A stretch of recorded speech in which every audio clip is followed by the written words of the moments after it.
Bom, estamos aqui para dar continuidade então às nossas aulas sobre princípios do processo penal. A nossa ideia é trabalhar dentro de uma trilogia, que sustenta a teoria geral, jurisdição, ação e processo. Já falamos dos princípios da jurisdição, agora vamos focar nos princípios da ação. Então vamos lá, trabalhando com os princípios da ação dentro de duas perspectivas, ação penal pública de um lado, ação penal privada do outro lado. São as duas grandes categorias de ação penal que nós temos. Claro que elas se desdobram em ação penal pública condicionada, incondicionada, privada subsidiária da pública, mas para análise dos princípios basta a compreensão dessas duas grandes categorias, ação penal pública e ação penal privada. A gente vai trabalhar com as duas em paralelo, até para ficar claro a diferença entre uma e outra, então a gente vai avançando aos poucos aqui. Iniciando com a ação penal pública, o primeiro princípio que orienta a ação penal pública é o princípio da oficialidade. Qual é a ideia da oficialidade? Existe um órgão oficial do Estado incumbido da promoção da ação penal de natureza pública. Esse princípio da oficialidade é extraído do artigo 129, inciso 1º da Constituição, que estabelece como uma das funções institucionais do Ministério Público promover privativamente a ação penal pública na forma da lei. Então é daqui que a gente extrai a ideia de oficialidade como um princípio que orienta a ação penal de natureza pública. Se a ação penal é pública, quem exercita essa ação é o Ministério Público, só ele, e não temos aqui juiz exercitando a ação penal. Eventualmente a vítima poderia atuar num plano de ação penal privada subsidiária, mas se for ação penal pública, ela cabe ao Ministério Público, que é o órgão oficial do Estado incumbido da sua promoção. Seguindo na análise dos princípios, a gente chega no princípio da obrigatoriedade da ação, ainda na coluna da ação penal pública. E por obrigatoriedade a gente entende que toda vez que o Ministério Público se depare com uma investigação que lhe traga tudo o que ele precisa para preencher as condições da ação e também os elementos que ele necessitará para desenvolver a estrutura da petição inicial, que a gente vai chamar de pressupostos de validade da petição inicial, para preencher esses pressupostos de validade, porque ele tem que descrever o fato com todas as suas circunstâncias, ele tem que ter o nome, ou pelo menos elementos que permitam identificar quem é a pessoa que vai ser acusada. Então, toda vez que ele tiver esses dados todos, condições da ação e os pressupostos de validade, ele é obrigado a agir. Então, o Ministério Público não tem discricionariedade, pelo menos a princípio. Preencheu condições da ação, tem os pressupostos de validade, deve exercitar a ação penal. A ideia do princípio da obrigatoriedade decorre do princípio da legalidade e da igualdade.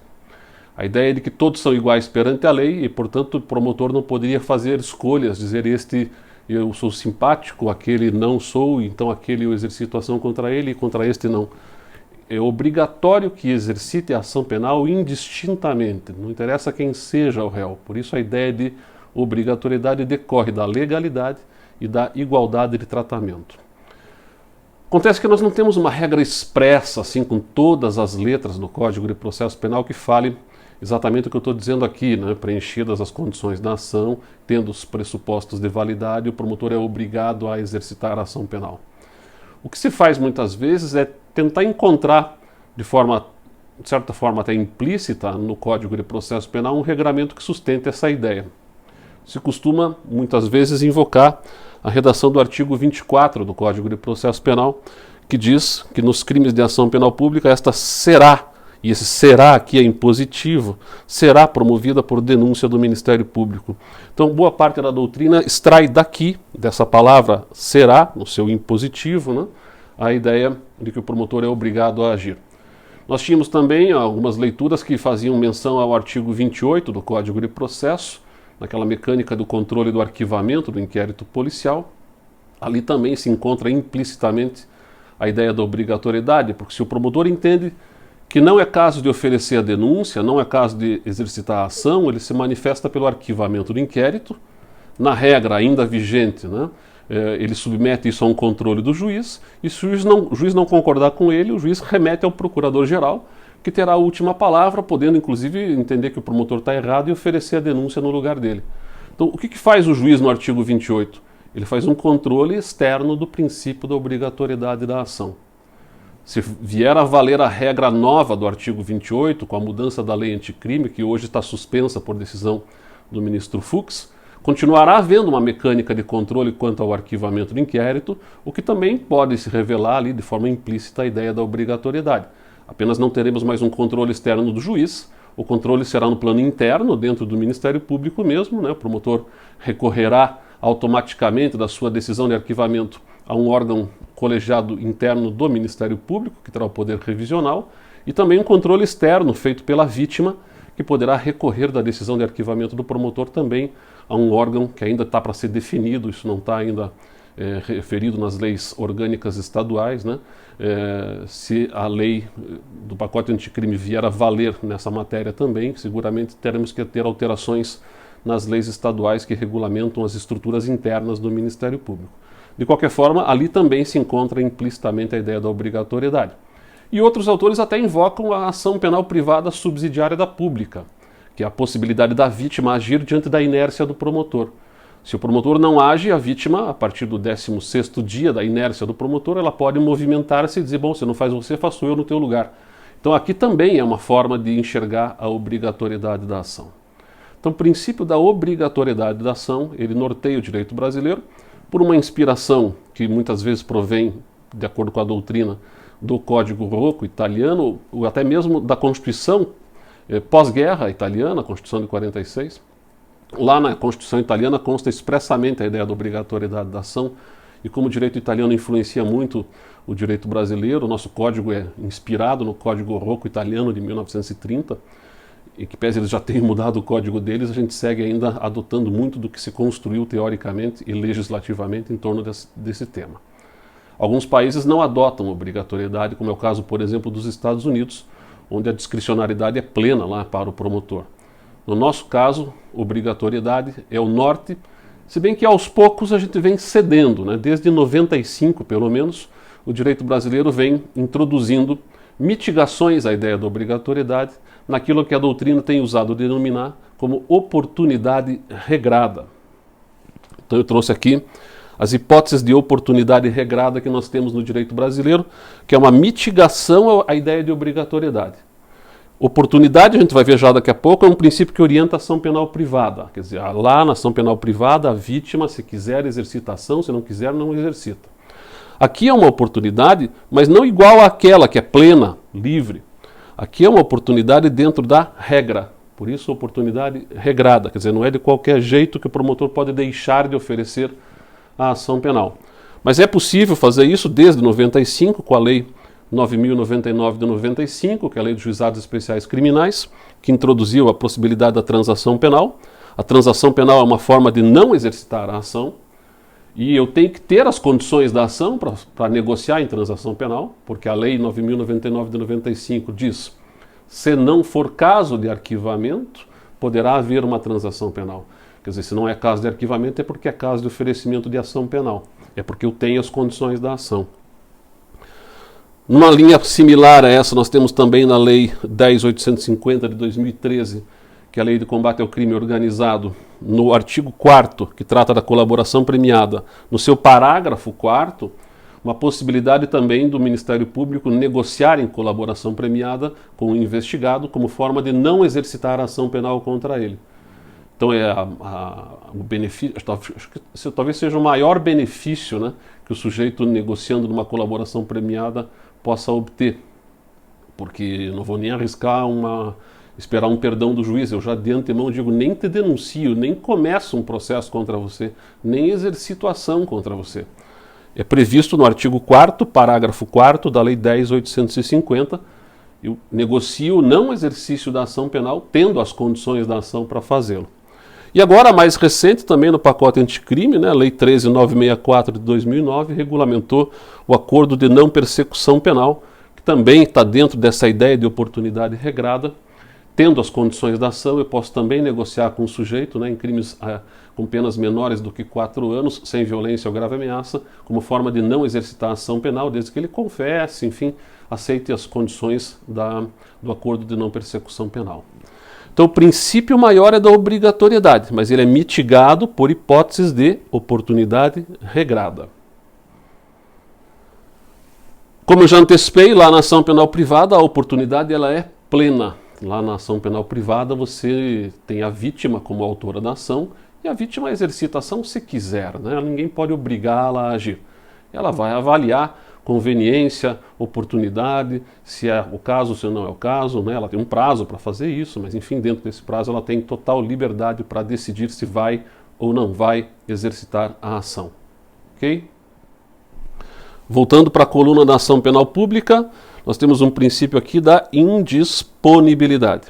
Indisponibilidade, para mim, tecnicamente, até não é um princípio da ação, acho que ele é um princípio do processo. Mas como praticamente toda a doutrina trabalha com a indisponibilidade dentro de categoria da ação penal, eu vou deixar aqui, porque não vou ser eu que vou ser eu contra tudo e contra todos aqui nessa questão, até porque você depois vai ter que fazer um exame da ordem, coisa que o vale é capaz de perguntarem lá, assim, o princípio da indisponibilidade da ação. Então, é catalogado como princípio da ação, em que pese, me pareça, seja mais do processo do que da ação, porque a ação é um direito, e a ação se esgota no momento que eu invoco a tutela do Estado. Depois que eu fiz isso, o resto é processo. De qualquer forma, ele é tratado aqui como um princípio da ação, e a ideia é que depois que eu exercitei o meu direito de ação, depois que eu protocolizei obrigatoriedade, eu sou obrigado a agir, e o juiz recebeu, eu não posso desistir. Não posso desistir, tecnicamente, me parece, do processo, mas encaixam aqui como sendo uma desistência da ação, até porque é o texto do Código de Processo Penal no seu artigo 42. O Ministério Público não poderá desistir da ação penal. Depois de exercitado o direito de ação, depois de invocada a tutela do Estado, depois de protocolizada a petição inicial chamada de denúncia, o juiz recebe essa denúncia e o promotor não pode desistir da obtenção da tutela definitiva do Estado, vamos chamar assim, né? Ele tem que ir até o fim. Veja, mesmo que ele diga que está desistindo, não surte efeito, porque tem uma regra que veda, né? Mesmo que o promotor em alegações finais peça a absolvição do réu, o que não é algo incomum de acontecer, né? A gente vê com frequência esse tipo de ação do Ministério Público. Se lá no fim o promotor entendeu que não era caso de condenar e pedir absolvição, isto não equivale a uma desistência, o processo segue, né? E o juiz pode até condenar, em que pese haja uma crítica de doutrina quanto a essa possibilidade. É assim que as coisas funcionam ainda no direito brasileiro, certo? Então, princípio da indisponibilidade da ação. E lá na ação penal privada, é o oposto, né? Lá é princípio da disponibilidade. Lá a vítima, primeiro, oportunidade, né? Não é obrigado a agir. Eu não sou, como vítima, obrigado a exercitar a ação penal. Mas e se eu exercitei? Posso mudar de ideia? Posso. Posso desistir no meio do caminho? Sim. Posso dispor da obtenção da tutela definitiva do Estado? Posso. Por isso, disponibilidade. Só que aí tem alguns detalhezinhos importantes lá na ação penal privada. Quando eu resolvo não exercitar a ação, oportunidade, o primeiro princípio lá, isso equivale a um perdão, ainda que tácito, tá? E o perdão é uma causa extintiva da punibilidade do autor do delito. Se eu, ao contrário, exercitei a ação penal privada e mudei de ideia com o processo já em curso, eu posso também atravessar uma petição desistindo, dispondo da obtenção da tutela definitiva, o que equivaleria a um perdão. Só que esse perdão, posterior ao exercício da ação, ele é condicionado à aceitação por parte do querelado. Então você tem a vítima querelante, é assim que se denomina a vítima quando exerce ação penal privada, querelante, e o acusado, que é o querelado. Então, eu, vítima, digo, eu desisto da ação. Bom, o que o juiz faz? Ouça-se o querelado, colha-se o aceite dele, tanto do seu advogado quanto dele, pessoa física, hein? Os dois têm que aceitar, tá? Porque se ele não aceitar, ele pode dizer, não, eu quero que vá até o fim agora, porque eu quero provar minha inocência e depois quero, inclusive, tomar outras medidas. Ok? Tudo bem. É necessário ouvir. Tá? É necessário colher o aceite para que o perdão surta o efeito. Tem uma, aspas, válvulazinha de escape ali, que seria uma hipótese em que a vítima simplesmente abandona o processo. Isso acarretaria, por parte daí do juiz, uma iniciativa de sancionar a vítima autora da ação com a chamada perempção, que eu coloquei ali, né, dentro da ideia de disponibilidade. Só que ali é uma sanção que o juiz impõe à vítima. O juiz diz, olha, eu percebo que a vítima perdeu o interesse e eu sanciono com a perempção. Ponho fim ao processo sem julgamento de mérito. Nos dois casos, no perdão e na perempção, extingue a punibilidade do autor do delito. Num caso, eu dependo da aceitação do réu. No outro, se eu abandono o processo, as hipóteses de perempção, eu recomendaria que vocês dessem uma lida no artigo 60 do Código de Processo. Elas estão elencadas ali, né? Por exemplo, se a vítima, autora da ação, é intimada para uma audiência e não comparece, não justifica porque não compareceu, o juiz pode sancionar com a perempção. Se a vítima não requer a condenação nas alegações finais, pode sancionar com a perempção. Se a vítima morreu e os seus parentes próximos, lá do artigo 31 do Código de Processo, não assumem a titularidade num determinado prazo, sanciona com a perempção. Se a vítima é uma pessoa jurídica, ela deixa de existir, não deixa sucessor, né, porque pode ter havido uma fusão de empresas, então, se ela não deixa sucessor, também acarreta a perempção. Então a perempção está dentro da ideia de disponibilidade. Temos na sequência um outro princípio ainda na coluna lá da ação penal privada, que é o princípio da indivisibilidade. Qual é a ideia? Indivisibilidade está relacionada a um crime praticado por mais de uma pessoa. Necessariamente estamos tratando de um crime de ação penal privada praticado por mais de um autor. Então imagine que duas pessoas começam a te ofender numa rede social. As duas juntas, uma fala, te xinga, te fala uma bobagem a teu respeito, o outro vai lá e concorda, diz é isso mesmo, também acho isso, tal. Os dois no mesmo contexto ali estão te ofendendo. Bom, você resolve oferecer uma ação penal privada por crime contra a honra, né? Por difamação, por calúnia, seja lá o que for, por injúria. A questão é, você pode exercitar a ação penal só contra um destes autores do delito? A resposta é não. Se você quiser exercitar a ação penal privada, você deve fazê-lo contra todos os possíveis autores do delito. Não pode deixar ninguém de fora. Se alguém ficar de fora, você quebra o princípio da indivisibilidade. Você divide responsabilidade. Não é possível dividir responsabilidade. Não é possível pegar um para Cristo e o outro deixar de lado. Mesmo que o outro tenha te pedido um perdão, imagine que um dos dois tenha te procurado depois, né, de te ofender e dito para você, olha, pô, desculpe, cara, naquele momento achei que você ia levar na boa, daí você ficou todo ofendido e tal, e eu vim aqui te pedir desculpa, não queria te ofender. E você diga, pô, cara, gostei da tua atitude, você teve a dignidade de me pedir desculpa, que tal, você pode ficar tranquilo que eu não vou fazer nada, mas aquele outro lá não tem escapatória, e mete uma ação penal só contra um. Bom, o que o sujeito vai fazer como defesa? Vai dizer, pera um pouquinho, eram dois os autores do delito e ele ofereceu ação só contra um. Quebra do princípio da indivisibilidade. E o juiz? Não conheço da ação por quebra do princípio da indivisibilidade. Então ficou claro? Indivisibilidade, mais de um autor, em crime de ação penal privada. E na ação penal pública, será que nós temos a indivisibilidade como um princípio? Eu nem estou colocando aqui na coluna da ação penal pública, até porque não. A resposta é não. Alguém poderia estar acompanhando com um manual em casa e dizendo, espera um pouquinho, tem um manual aqui que está dizendo que sim, que a indivisibilidade também é um princípio da ação penal pública. De fato, tem alguns autores que sustentam isso, mas é a posição de doutrina e na jurisprudência é tranquilo, é unânime. Todos os tribunais estaduais, tribunais regionais, federais, STJ, Supremo, todos dizem de forma conclusiva que a indivisibilidade não é um princípio da ação penal pública. Qual é a ideia? O que está acontecendo aqui? Por que essa divergência de doutrina e jurisprudência? Na verdade, o ângulo de análise que fazem aqui é que diverge, e por isso a conclusão é divergente. A doutrina diz assim, costuma dizer assim pelo menos, assim como ocorre na ação penal privada, em que a vítima não pode escolher um para processar e deixar outro de fora, o mesmo deve ocorrer na ação penal pública.